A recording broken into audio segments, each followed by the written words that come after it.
Le monde des constructeurs automobiles, une course folle, vertigineuse vers des records de production. Depuis plusieurs années, il se produit chaque année plus de voitures que l'année précédente. Ce chiffre est illustratif, il se fabrique chaque seconde dans le monde 3 voitures, ce qui fait un total de plus de 90 millions de voitures produites par an par les différents constructeurs.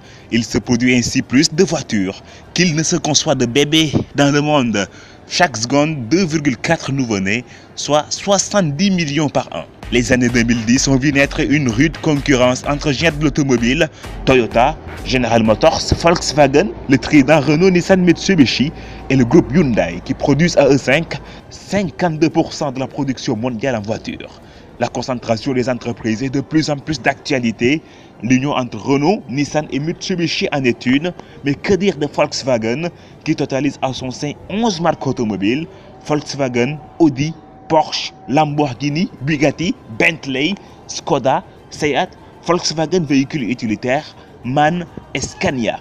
Cette concentration fait du constructeur allemand un sérieux challenger de Toyota qui depuis 4 ans est indétrônable à la place de numéro 1 mondial des constructeurs avec 10,15 millions de voitures produites en 2015.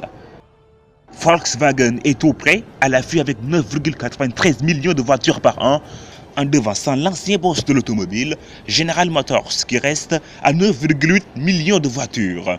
La course au record fait exploser chaque année la production mondiale et dans un contexte où les voitures à essence et à gasoil sont de plus en plus décriées, le nouveau terrain de jeu des géants sera à coup sûr l'électrique.